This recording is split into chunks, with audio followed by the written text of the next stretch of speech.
Shalom, selamat bertemu kembali bersama saya Aditya dari Komunitas Gracia dalam Renungan Geni 7 Juli 2021. Inilah Injil Yesus Kristus menurut Matius.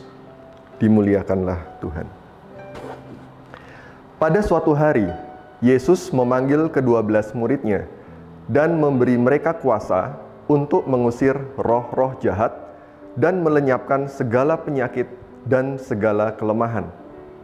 Inilah nama ke-12 rasul itu. Pertama, Simon yang disebut Petrus dan Andreas saudaranya. Yakobus anak Zebedeus dan Yohanes saudaranya. Filipus dan Bartolomeus. Thomas dan Matius pemungut cukai. Yakobus anak Alfeus dan Tadeus. Simon orang Selot dan Yudas Iskariot yang mengkhianati Yesus.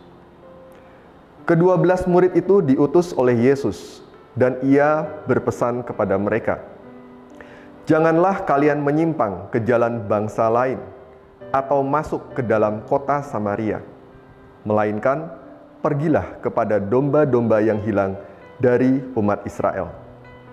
Pergilah dan wartakanlah, kerajaan surga sudah dekat."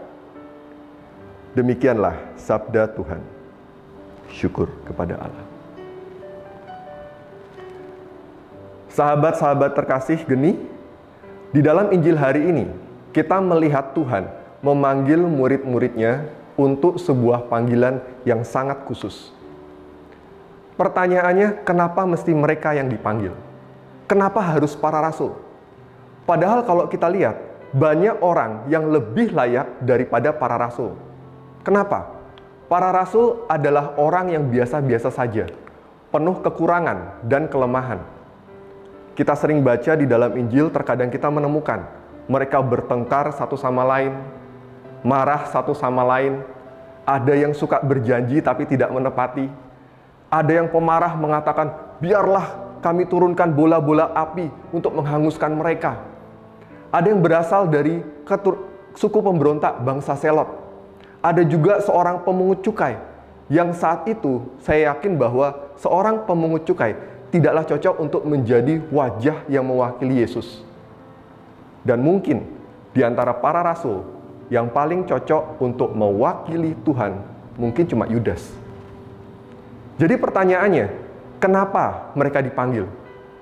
Mereka pribadi yang penuh kekurangan dan kelemahan. Jawabannya tentunya Tuhan memanggil dan mengutus para rasul bukan karena kemampuan mereka, kehebatan mereka, status ataupun jabatan sosial mereka. Sama seperti kenapa Tuhan memanggil kita, bukan karena kehebatan kita, kemampuan kita, talenta kita, bukan. Lalu karena apa?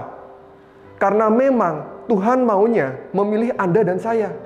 Tuhan maunya memilih para rasul. Dia memang menginginkan Anda dan saya. Kenapa? Tuhan punya alasan. Yang pasti karena Dia mencintai kita semua. Dia memilih dengan kehendak bebasnya. Dia mau Anda dan saya.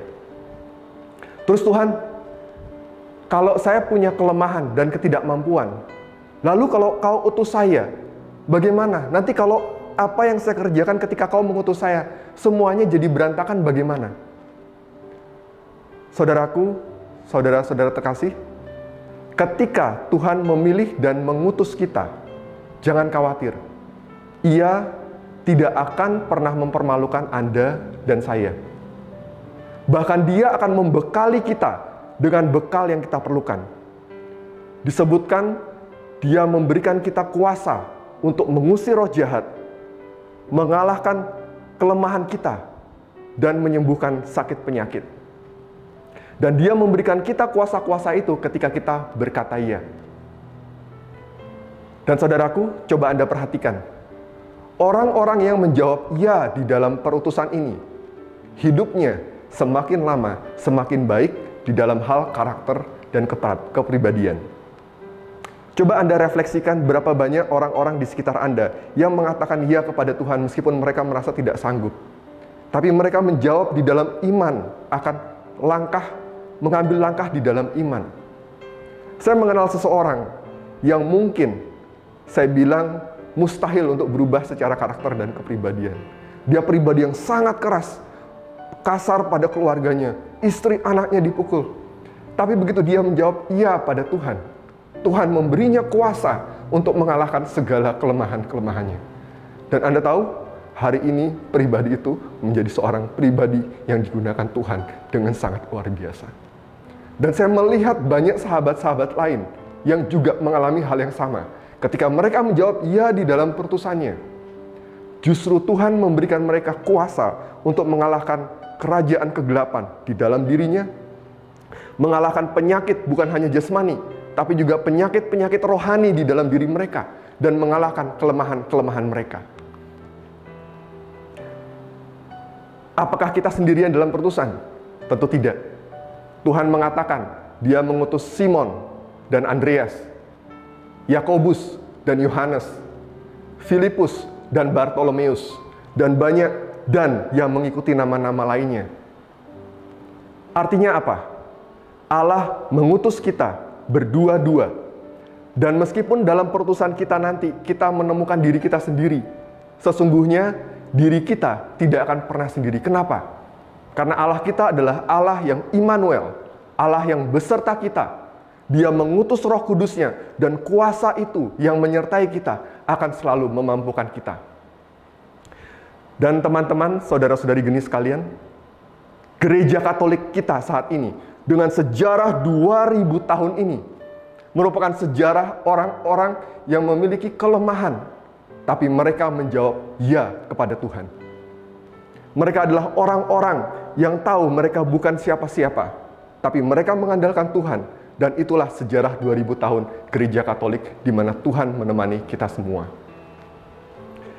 Dan saudaraku, sebagai penutup, pesan Yesus kepada murid-muridnya saat dia mengutus sebagai tugas perutusan khusus, janganlah kamu menyimpang ke jalan bangsa lain atau masuk ke dalam kota orang Samaria, tetapi pergilah kepada domba-domba yang hilang dari umat Israel. Saudaraku, dalam tugas perutusan khusus ini, kita nggak perlu pergi jauh. Mari kita pergi kepada keluarga kita dan kepada paroki kita terlebih dahulu. Kenapa? Paroki kita saat ini sangat membutuhkan kita, terutama saat pandemi ini. Apalagi mereka sangat membutuhkan Anda, orang-orang yang sudah diberikan kuasa dan urapan di dalam perutusan Anda. Agar mereka yang mengalami domba yang hilang, bahwa mereka tidak mengalami Allah dalam hidup mereka. Justru Anda menjadi perpanjangan tangan Tuhan bagi paroki dan bagi keluarga kita semua. Mari saudaraku, kita jawab ya kepada setiap panggilan Tuhan. Dan kita ingat pesan Tuhan, pergilah kepada domba-domba Israel, kepada paroki kita, kepada keluarga kita, dan wartakan kerajaan Allah sudah dekat. Kemuliaan kepada Bapa dan Putra dan Roh Kudus, seperti pada permulaan, sekarang, selalu, dan sepanjang segala masa. Amin. Dalam nama Bapa dan Putra dan Roh Kudus.